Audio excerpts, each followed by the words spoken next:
사연 읽어드립니다. 저는 40대 주부입니다. 그리고 너무나도 어렵게 아들 하나 낳아서 키우고 있어요. 제가 결혼을 좀 일찍에 20대 중반에 결혼을 했거든요. 결혼하기 전만 해도 시어머니는 친딸처럼 저를 대해주셨어요. 남편이 좀 능력은 없어 보였지만 시어머니가 너무 좋은 분이라서 남편과 함께 살아도 좋을 것 같았죠. 그래서 대학 졸업하자마자 결혼을 했어요. 세상에 대해 뭘 알 때였겠어요. 그냥 사랑 하나 믿고 열심히 살아보려고 했죠. 친정엄마가 엄청 말렸지만 그때만 해도 엄마 말이 귀에 들릴 리가 없었죠. 근데 그 일이 금방 현실이 되더라고요. 남편 집안이 손이 귀해서 시어머니는 항상 아들 하나만 부탁한다. 우리 집안이 손이 귀하니까 꼭 좀 부탁한다. 이런 말씀을 자주 하시곤 했거든요. 근데 결혼한 지 1년 만에 아이가 생겼어요. 온 집안이 난리가 났고 남편은 제 배를 어루만지며 펑펑 울고 시어머니 덩실덩실 춤추던 생각이 불현듯 나네요. 하지만 회사를 다니고 있으니까 생각보다 일찍 아이가 생긴 것이 두려워서 남편에게 여보, 아이를 다시 생각해보면 어떨까? 이렇게 말했는데 그 말이 남편에겐 조금 섭섭했었나 봐요. 하긴 저도 철이 없었죠. 근데 남편이 그 이야기를 시어머니에게 했나 봐요. 그 이후로 시어머니가 저를 대하는 태도가 조금은 달라졌습니다. 너 나쁜 생각하지면 안 된다. 알았지? 이렇게 말씀하시니 어쩌겠어요. 점점 배는 불러오고 회사를 휴직하고 전업주부로 있으면서 태교에 힘쓰고 있었습니다. 하지만 그 모든 게 한 방에 사라진 사건이 있었습니다. 바로 교통사고였어요. 남편이 졸음운전을 해서 중앙선 가드레일을 그냥 박아버리고 말았죠. 제가 눈을 떴을 때 눈앞이 온통 하얀색이었어요. 바로 병원이었죠. 오직 하늘이 점지어준 내 아이는 이미 사라지고 없었고 저는 다행히 큰 부상이 아니라서 퇴원했지만 남편은 그 사고 이후로 허리에 이상이 생겨 한동안 회사도 다니질 못하고 병원 신세를 져야 했습니다. 아이를 잃은 슬픔을 가눌 시간도 없었죠. 제 몸도 건사해야 했고 아픈 남편을 보살펴야 했어요. 하루하루가 상실감이 큰데 엎친 데 덮친 격으로 시어머니의 잔소리가 늘어나는 게 느껴지더라고요. 처음엔 저도 답답하고 울고 싶었죠. 근데 좋은 이야기도 1절만 들어야죠. 이건 안 좋은 이야기를 매일매일 들으니 제가 무슨 죄를 지은 것 같더라고요. 예전엔 이런 일이 없었는데 귀한 손주도 하늘로 떠나고 귀한 우리 아들도 이렇게 아프고 내가 이 꼴 보려고 사는 게 아닌데 이게 무슨 일이냐. 시어머니의 앓는 소리를 매일매일 들으면서 집안일 하랴 병원 다니랴 남편 간호하랴 정말 미칠 것만 같았어요. 근데 더 큰 문제는 나쁜 일이 더 터지면서 생겼습니다. 시아버지가 암에 걸려서 병원 신세를 지게 되셨어요. 집에 환자가 저 포함해서 셋이나 되니 시어머니의 잔소리와 신경질은 극에 달했습니다. 경제권 쥐고 있는 남편이 들어눕고 저도 이렇고 병원비는 나가기 시작하니 이젠 돈 벌 사람이 없으니까요. 시어머니의 귓속을 긁어대는 잔소리가 매일매일 계속됐어요. 너가 들어오고 나서 집안 꼴이 이게 뭐니? 아이고 우리 아들 잡아먹고 시애비 잡아먹고 애기 잡아먹고 이게 뭐니? 너 뭐하는 년이야? 세상에 이런 말을 저에게 마구 쏟아내는데 처음 들었을 땐 정신이 멍해지더라고요. 심지어 저 혼자 밥 먹고 있으면 대도 못 잊는 것이 무슨 자격으로 밥을 처먹어? 한마디로 말해 화풀이를 저에게 해대는 거였죠. 욱하고 맞받아치려고 했지만 남편이 미안하다고 사과하고 시아버지까지 미안하다고 하는데 어쩔 수 없이 꾹 참았어요. 아이를 가지면 뭔가 달라지겠지. 예전에 다정했던 시어머니로 돌아가겠지. 이런 희망을 갖고 노력을 했어요. 하지만 아이가 도무지 생기질 않는 거예요. 도대체 이유를 모르겠더군요. 이미 한번 임신을 했던 터라 남편이나 저나 이상은 없는 거니까요. 물론 그 사이에 사고를 당했지만 저는 임신하는데 문제가 없다고 했거든요. 남편도 본인 말로는 이상 없다고 했어요. 자연이 왜 이러는 거지? 고민하는 동안 그만큼 시어머니의 폭언 수위는 높아져 갔고요. 애도 못 낳는 년. 이란 말을 달고 살았어요. 아니, 제가 못 낳는 게 아니라 사고로 유산을 한 거잖아요. 나중엔 머리가 돌았는지 너 처음부터 애 낳을 생각이 없었지? 아주 요망한 것이 우리 집안에 들어온 거야. 이렇게 매일매일 저를 구박했습니다. 이 사실을 나중에 아신 친정엄마가 저를 붙잡고 펑펑 울면서 너 정신까지 돌아버릴 정도로 내려놓고 사니? 그냥 제발 이혼해. 이러시는데 저도 눈물이 계속 나와서 못 살겠더라고요. 그때 엄마, 언니 그리고 친구들이 없었더라면 저는 아마 미쳐버렸을 거예요. 매번 정신적으로 도와줬으니 버틸 수가 있었어요. 그때 제 나이가 30살을 갓 넘겼을 때였습니다. 그래서 정신 차리고 남편에게 이혼을 하자고 했고, 남편 역시 모든 걸 체념했는지 아니면 미안했는지 이혼에 응했어요. 남편이 그래도 양심은 있어서 위자료를 주면 시어머니가 난리부르 스친다며 이혼하기 전에 제 이름으로 땅 하나 넘겨줬습니다. 솔직히 돈도 안 되는 땅이었죠.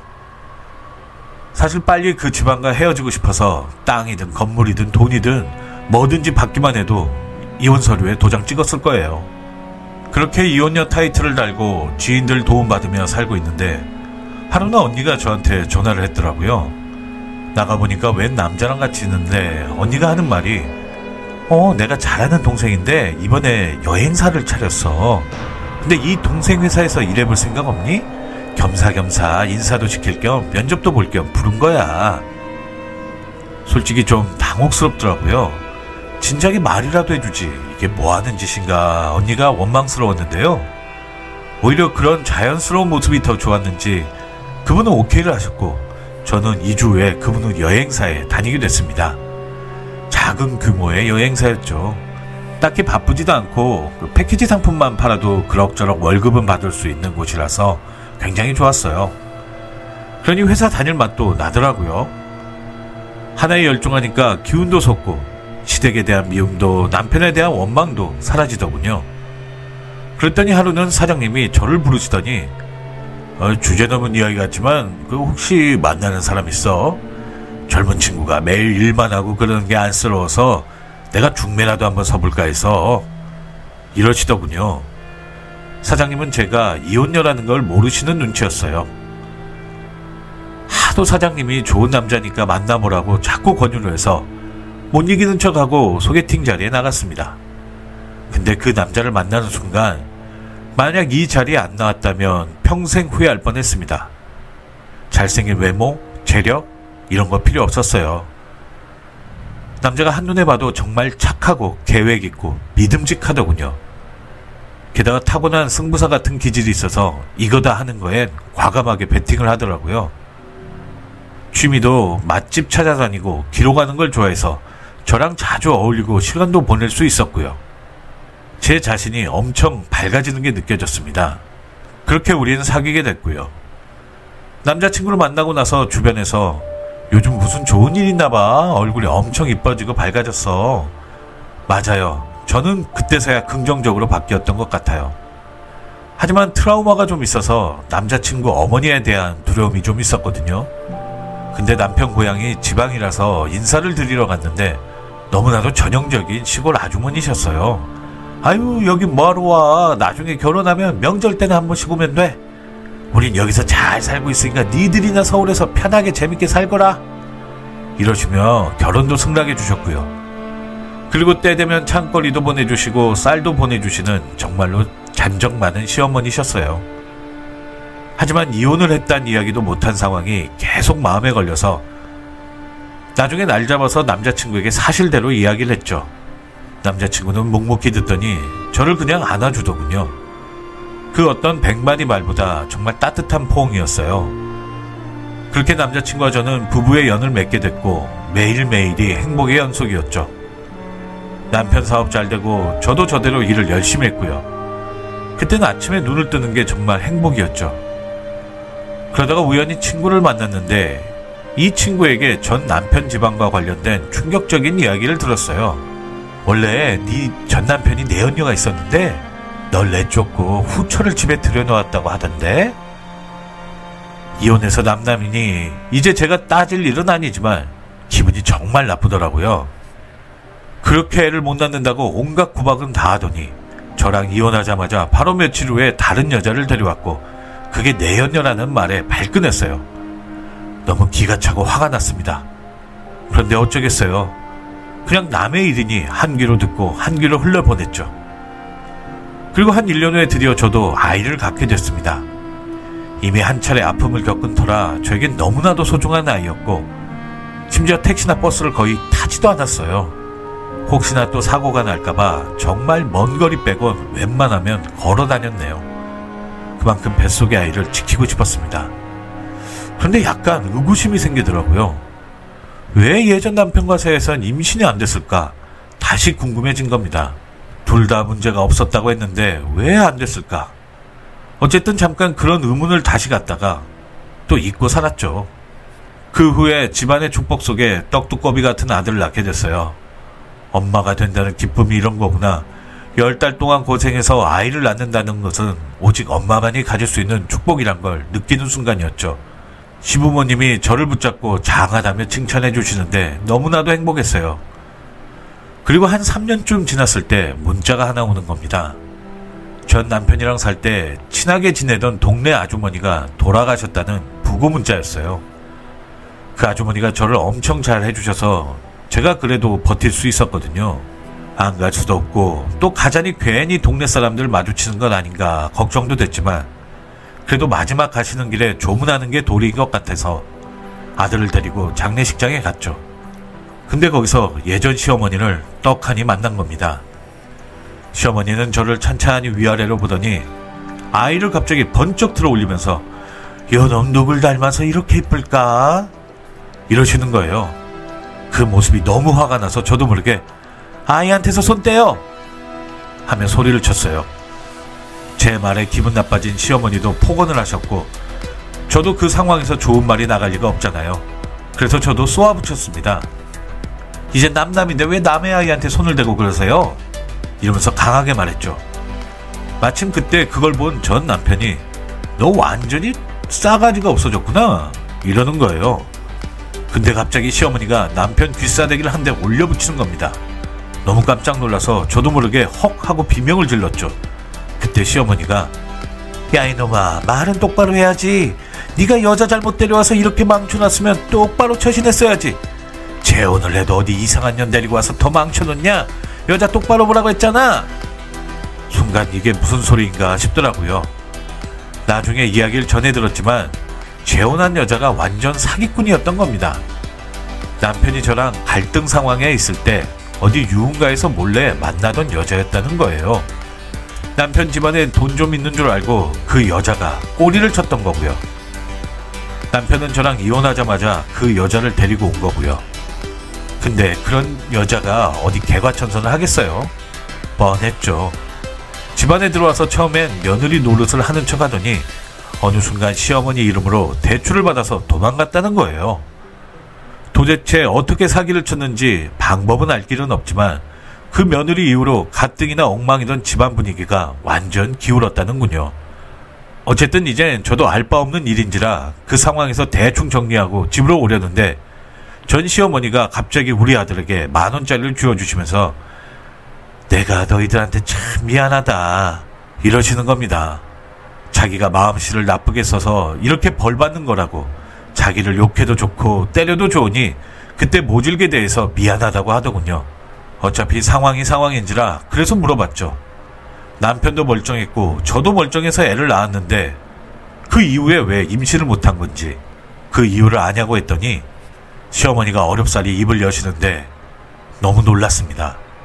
알고 보니 남편이 그때 교통사고 이후에 씨 없는 수박이 돼버렸다는 사실을 시어머니는 알고 계셨더라고요. 너무 어이가 없어서 어머니 그걸 왜 숨기셨어요? 그리고 알고 계셨으면 저를 구박하고 왜 저를 못살게 구셨어요? 정말 분하고 억울해서 따졌죠.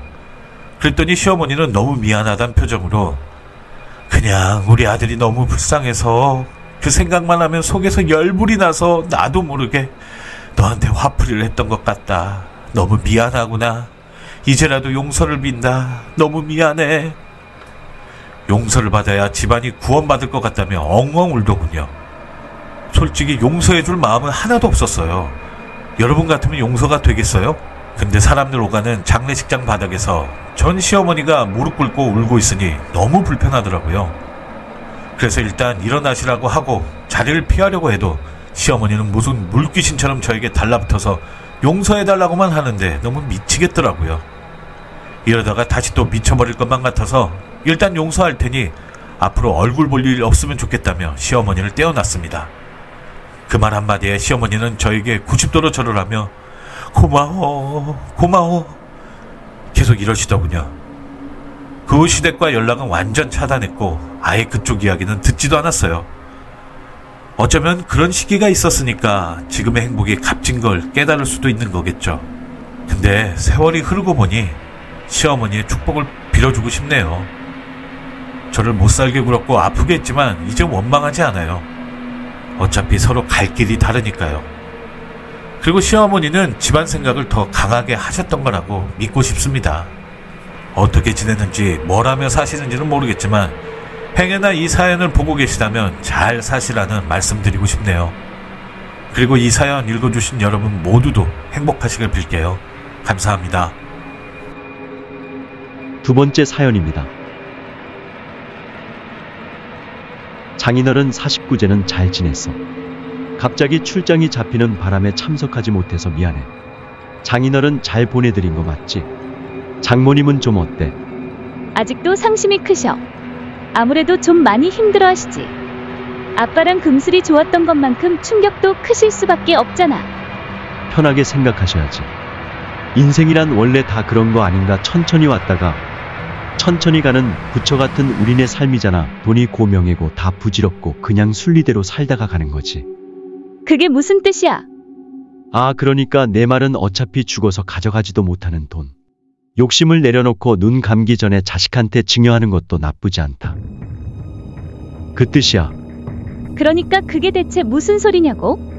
아니, 장인어른 돌아가신 지도 이젠 꽤 됐는데 장모님은 유산에 대해 가타부타 아무런 말씀이 없길래 살짝 서운해서 그래. 명색이 하나밖에 없는 외동딸인데 장인어른이 돌아가셔도 뭐 하나 받는 게 없으니까 말이야. 내 친구 와이프는 부모님이 돌아가시고 유산을 5억이나 받아서 집 사는데도 보태고 차도 사고 해외여행도 갔다 왔다고 하던데 장인어른은 어떻게 당신한테 아무것도 안 남기고 가실 수가 있어? 범은 죽어서 가죽을 남기고 사람은 죽어서 유산을 남긴다는 말도 못 들으셨나 봐. 우리 아빠를 그런 식으로 얘기하는 거 불쾌하니까 다신 그런 말 하지 마. 현금은 아니지만 아파트를 상속받았고 그것만으로도 난 아빠한테 한없이 감사한 마음뿐이야. 그게 정말이야? 당신이 아파트를 상속받았다고? 아니 근데 왜 그걸 이제야 얘기해? 내가 우리 친정 아빠한테서 받은 걸 굳이 당신한테 얘기할 필요 없잖아. 어차피 지금은 월세로 내놓고 있는 집이라 그 집을 물려받았다고 해서 당장 우리 생활에 무슨 변화가 생기는 것도 아니고 당신하고는 상관이 없는 일이라 말하지 않았을 뿐이야. 자기 말 참 서운하게 한다. 우리 부부 아니니? 우습게 보지 마. 예전이랑 지금이 같니 아니 됐어. 의미 없는 얘기 그만하자. 그냥 당신도 가지 마. 여행은 엄마랑 나 단둘이 다녀올게. 아니 그러는 게 어딨어? 나랑 같이 간다고 한 거 아니었니? 당신은 효자라서 가족들 남기고 혼자 못 갈 거잖아. 당신은 그냥 당신 부모님들 모시고 알아서 가고 난 우리 엄마랑 갈게. 오랜만에 엄마랑 단둘이 하는 여행도 좋을 것 같아. 아빠와의 옛 추억을 떠올리면서 엄마와 새로운 추억을 쌓는 것도 의미 있을 것 같아. 나한테 무슨 돈이 있다고 부모님을 모시고 여행을 가란 거야? 그럼 안 가면 되겠네. 그리고 내가 친정에서 아파트 상속 받았단 말은 아무에게도 말하지 마. 괜히 귀찮은 일에 말려들기 싫으니까. 입 조심해. 몇 달 후. 당신 어머니한테 내가 친정에서 상속받은 아파트 얘기했니? 어머니 방금 연락 오셔서 내가 상속받은 아파트에 들어가서 살고 싶다고 하시던데 주변에 얘기하지 말라고 그렇게 당부했는데 그걸 못 참고 벌써 얘기한 거야. 나쁜 일도 아닌데 굳이 부모님한테까지 감출 필요 있니? 내가 5억짜리 아파트를 물려받았다고 하면 우리 부모님이 얼마나 뿌듯하고 행복하시겠어. 그럼 며느리인 당신도 예쁨 받을 테고 비밀로 할 이유 없잖아. 착한 며느리라고 뿌듯해 하시겠지. 우리 아빠는 힘들게 번 돈을 남한테 아낌없이 베푸는 그런 부처님 같은 분이 아니라 미안하네. 난 이미 부모님한테 전원주택을 지어드린다고 약속했는데 이제 와서 무슨 얼굴로 못해준다는 말씀을 드린다는 거야. 내 동생이랑도 같이 살 수 있을 정도로 크게 짓겠다고 약속했는데 날 어떻게 생각하겠냐고. 당신 남편 쪽팔리게 할 거야? 개망신을 당해도 당신은 아무렇지 않겠어. 그동안 월급 관리도 각자 했으니까 모아둔 돈도 어느 정도 있을 거 아니야. 거기다 대출 좀 받으면 전원주택 못 지을 것도 없잖아. 그게 사실은 모아둔 돈이 별로 없어. 동생 결혼식 할 때도 못했고 조카들 100일 잔치하고 돌잔치 할 때마다 많이 못했거든. 거기다 부모님한테도 이것저것 해드리느라 통장이 통장 수준이야. 그리고 당신이 8억짜리 아파트를 상속받았단 말 듣고 직장도 잠깐 그만두는 바람에 대출은 절대 감당할 수 없어. 뭐라고 일을 그만뒀다고? 그 아파트는 절대 팔 생각 없고 엄마의 노후를 위해 쓰고 싶다고 그렇게 알아듣게 얘기했는데 아파트를 바라고 퇴직까지 했다는 게 실화니? 그래, 난 그 아파트에 올인했어. 그거 팔아서 우리 부모님한테 집 지어드리고 나머지 돈으로는 사업할 생각이야. 그러니까 나랑 이혼하고 싶지 않으면 내가 하자는 대로 해. 하자는 대로 안 하면 이혼하겠다는 건가? 그렇다고 했잖아. 알겠어. 이혼하자. 말도 안 되는 당신이 하는 말에 어이가 없지만 법원에 가자. 뭐라고? 지금 진심이야. 장인어른이 돌아가신 지 얼마나 됐다고 장모님한테 딸 자식 이혼에 충격까지 줄 생각이야. 상식적이지 않는 그쪽 식구들과 인연을 끊는다고 하면 오히려 좋아하실 엄마니까 고양이가 쥐 생각해주는 척가식 떨지 마. 아니요, 여보. 잠깐만 그 아파트는 팔라고 하지 않을게. 그리고 직장도 다시 찾을게. 그러니까 이혼하잔 말만 하지 말아주라. 앞으로 내가 더 잘할게. 뭘 어떻게 잘하겠단 거야. 하루가 멀다 하고 엄마랑 여동생이랑 통화하고 엄마와 여동생이 최고인 너 같은 인간. 진작에 쳐버리고 싶었지만 인간 되기를 기다린 내가 어리석었어. 이젠 너라는 인간의 본성을 아주 적나라하게 다 봤으니까 더 이상 의미 없는 반항하지 말고 그만 내 삶에서 빠져주라. 그 후 전 남편과 이혼하고 친정으로 돌아왔습니다. 아빠가 남겨주신 유산 덕분에 엄마와 전 삶이 고단함을 모르고 편안한 하루하루를 보내고 있지요. 한편 전 남편은 이혼하고 작은 월세서 사는 본가로 들어가서 살고 있다고 해요. 전원주택을 지어준다는 약속을 지키지 못한 탓에 여동생한테서도 원망듣고 35년간의 끈끈한 남매의 관계에 금이 가서 전 남편이 많이 괴로워한다는 소문을 들었습니다. 그리고 원래의 연봉보다 훨씬 낮은 작은 회사에 다니고 있고 그 월급은 몽땅 다 부모님이 생활비와 병원비로 사라진다고 지인들한테 하소연한다고 해요.